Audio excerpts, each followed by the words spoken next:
Kale balamusako mwenna bali ku mputo gwa Daily Still Hope bali mu ggwanga Uganda namwe bali mutala amayanja.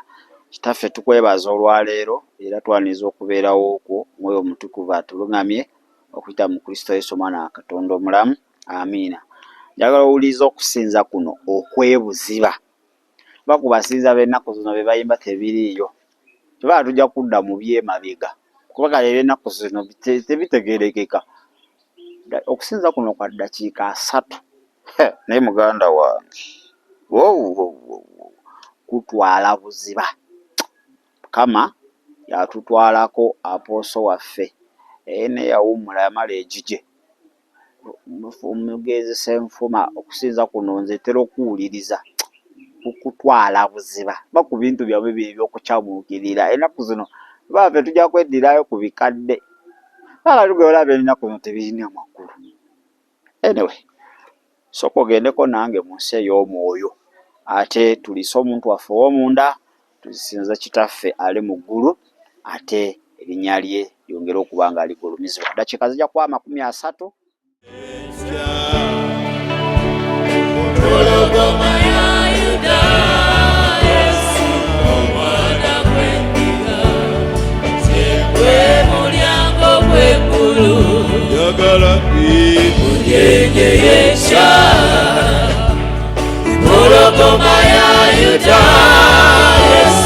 omwana gw'endiga, yegwe mulyango gw'eggulu. Emujenje y'enkya, empologoma ya Yuda, Yesu omwana gw'endiga, yegwe mulyango gw'eggulu. Emujenje y'enkya, empologoma ya Yuda, Yesu omwana gw'endiga, yegwe mulyango gw'eggulu.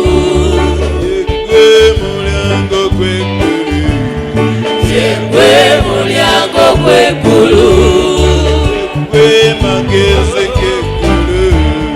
Yegwe mulyango gw'eggulu. Yegwe mulyango gw'eggulu. Yegwe magezi ga Mukama. Yegwe mulyango gw'eggulu. Yegwe empologoma ya Yuda. Yegwe mulyango gw'eggulu. Njagala Mujenje y'enkya, Kobosi mu bbanga. empologoma ya Yuda, Yesu omwana gw'endiga, yegwe mulyango gw'eggulu. Mujenje y'enkya, empologoma ya Yuda, Yesu omwana gw'endiga, yegwe mulyango gw'eggulu. Yegwe mafuta ga Mukama. Yegwe mulyango gw'eggulu. Yegwe omugate gw'obulamu. Yegwe mulyango gw'eggulu. Yegwe magenda gange. Yegwe mulyango gw'eggulu. Yegwe muliro gwa Musa. Yegwe mulyango gw'eggulu. Yegwe eryato lya Noa. Yegwe mulyango gw'eggulu. Yegwe kaliga kayo. Yegwe mulyango gw'eggulu. Yegwe olose lw'obulamu. Yegwe mulyango gw'eggulu. Yegwe kabaka wa bakabaka. Yegwe mulyango gw'eggulu. Njagala gwe. Mujenje y'enkya, Njagala gwe. empologoma ya Yuda, Yesu omwana gw'endiga, yegwe mulyango gw'eggulu. Njagala gwe. Mujenje y'enkya, Njagala gwe. empologoma ya Yuda, Yesu omwana gw'endiga, yegwe mulyango gw'eggulu. Yegwe musawo wa mitima. Yekwe mulyango gw'eggulu. Yekwe eddagala ly'ebiwundu. Yekwe mulyango gw'eggulu. Yekwe mukwano gwange. Yekwe mulyango gw'eggulu. Yekwe ansobola Mukama. Yekwe mulyango gw'eggulu. Njagala gwe. Emunyenye y'enkya. Njagala gwe. Empologoma ya Yuda. Yesu omwana gw'endiga. Yekwe mulyango gw'eggulu. Njagala gwe. Emunyenye y'enkya. Alalalala. Empologoma ya Yuda. Yesu omwana gw'endiga. Yekwe mulyango gw'eggulu. Alesitula ku ddoboozi yogereko ne Mukama. Oli waddembe okufukamira, kugalamira. Rabasatala makoroboko shimamama. Gambe Mukama nkolezaako enjala n'okuyaayaana.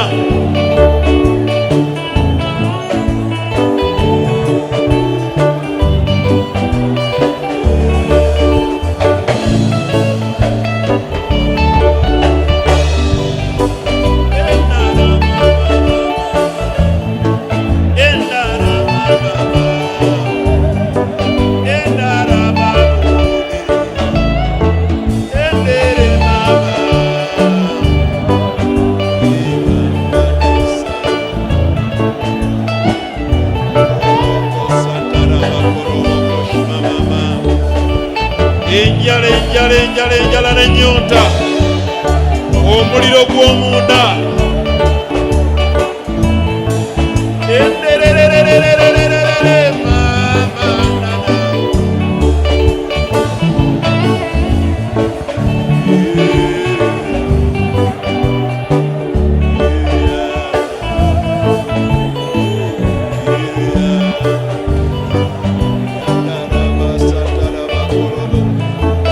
Olugendo lukuyinza obunene, ebikutaayiza bye bingi. Twetaaga omuliro we tutuuse. Twetaaga omuliro gwa Mukama gwokye, gwake, gwokye, gwake, gwokye, gwake, gwokye, gwake, gwake ate gwokye. Yandarabasatala makoroboko shimamama. Endarabasatala makoroboko shimama. Weetaaga omuliro oguva munda. Gamba Mukama nzuuno, ebisusunku bingi binzijjudde. Ebisusunku bingi binneetoolodde. Yandarabasatala makoroboko. Yandarabasatala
Sabira Katonda anyweze ebigere byo mu lugendo.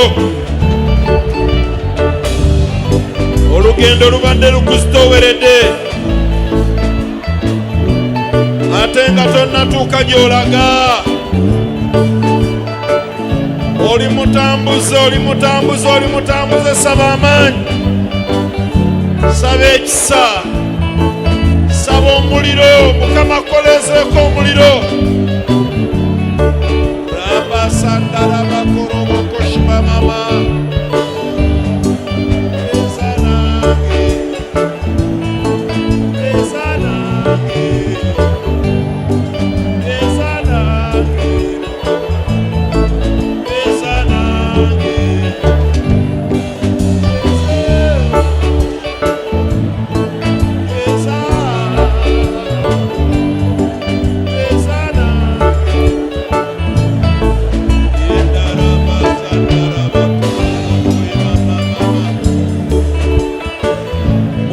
Mukama njokyayo kyonjawule n'ebinneegaseeko mu lugendo.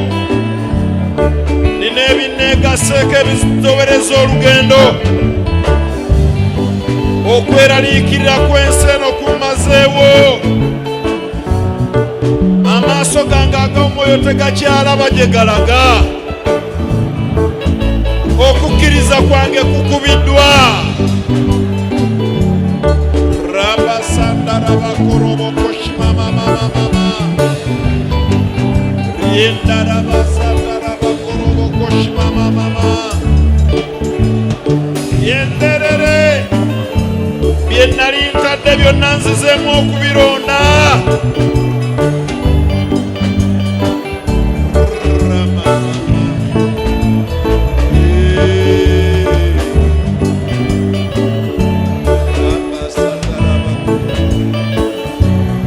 Yatula omuntu oyo abadde atutte omutima gwo. Mwatule mu maaso ga Mukama. Ekyo ekibadde kikufuukidde olusozi kyatule mu maaso ga Mukama kisaanuuke. Bayibuli egambye Mukama akwata ku nsozi ne zinyooka ne zisaanuuka. Buli kyonna ekikuyimiridde mu maaso go ekifuuse ekinene okusinga Katonda wo, ekizikiza okukkiriza kwo, mugambe Mukama kiikino kikwateko, kikwateko kisaanuuke.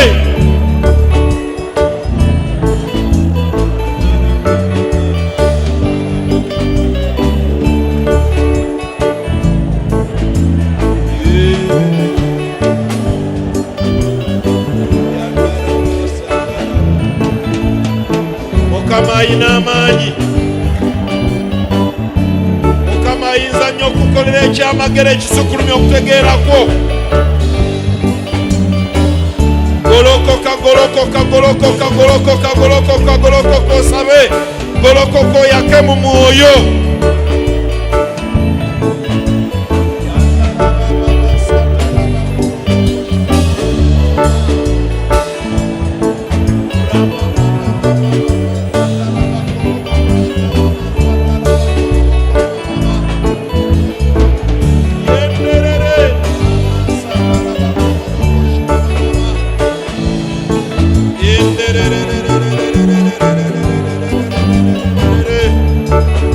Omwoyo omutukuvu sesa muntu wange ow'omunda.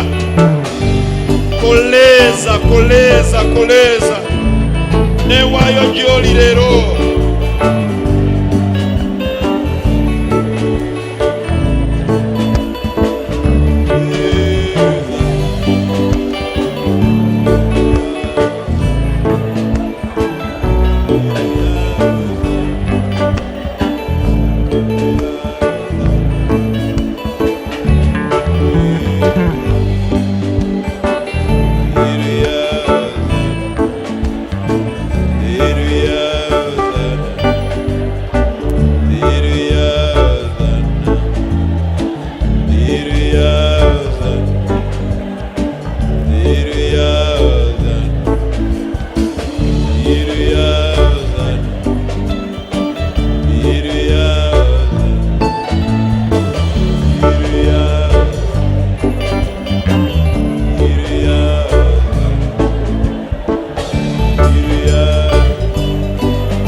Omulilo gwako, omulilo munzo, omulilo nemugwe, omulilo, omulilo gwako, omulilo, omulilo, omulilo,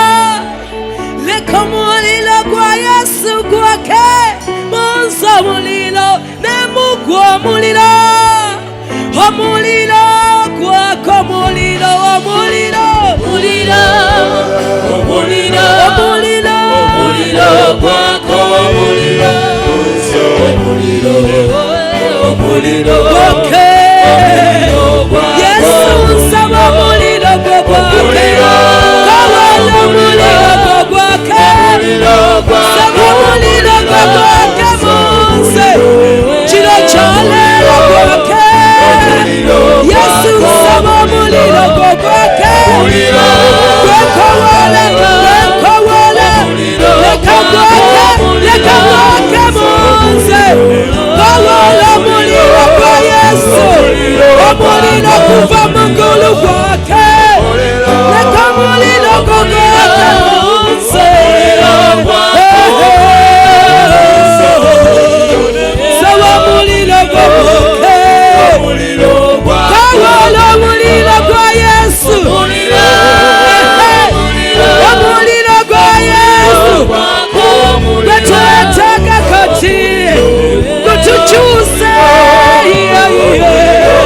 Omuliro gw'okusaba gwake. Ogw'okusoma ekigambo. Omuliro gw'okusinza. Omuliro. Saba omuliro gwa Yesu. Omuliro gwako. Omuliro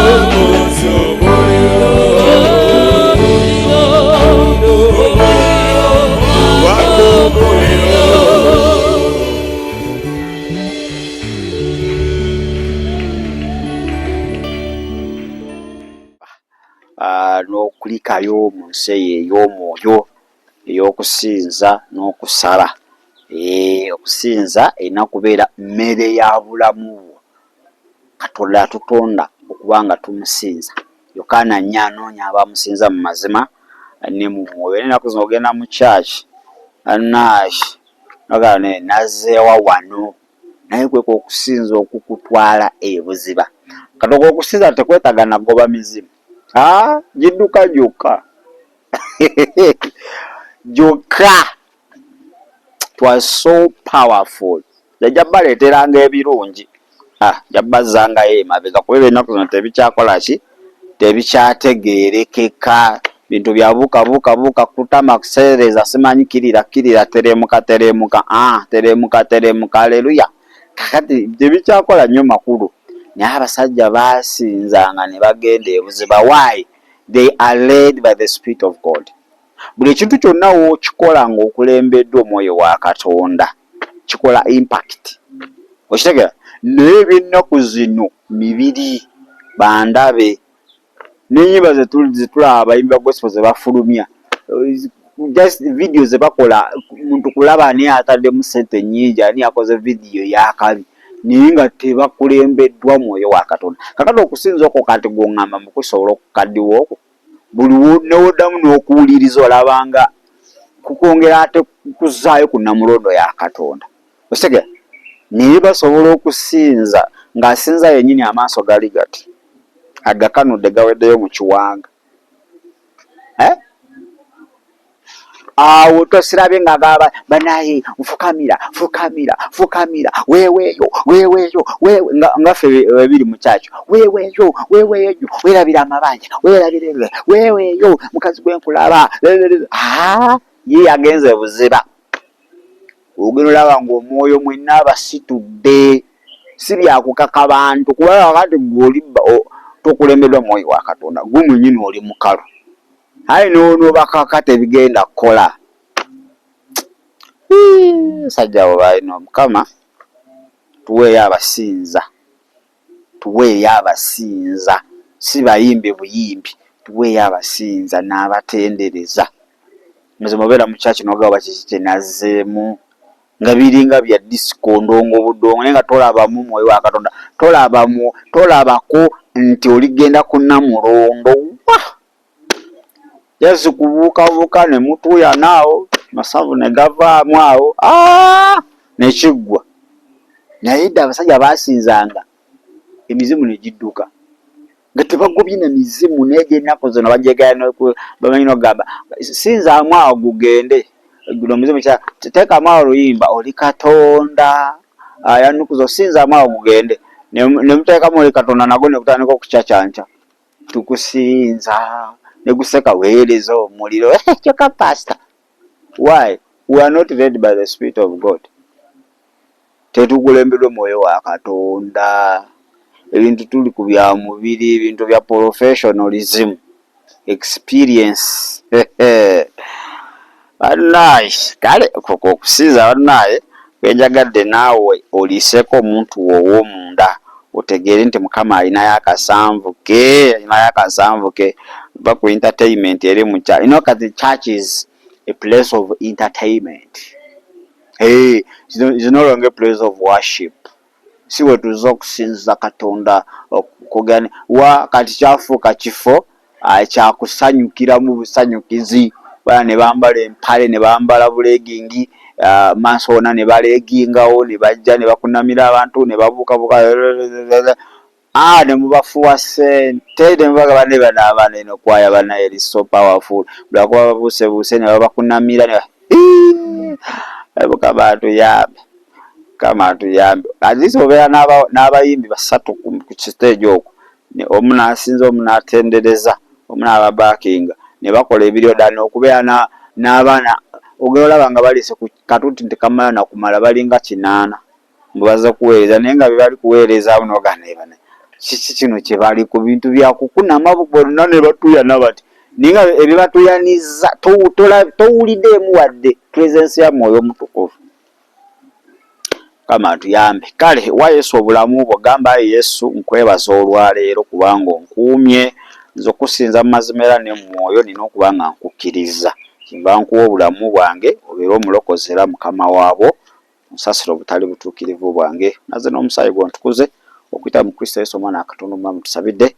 Amina. Kale subscribe ngo like ngo sharing comment section weeri naawe otuweeyoko okusinzaako okusinza okukolera okuva omwaka guno gwatandika. Kanetolemu katono bingi bye tulina. Shalom. Webale kulaba There is Still Hope. Okumanya ebisingawo tukubire ku 0752 31 14 47 oba ku 0761 08 83 15. Osobola n'otufuna ku email eya tshitv74@gmail.com. Eno ye There is Still Hope, channel y'essuubi.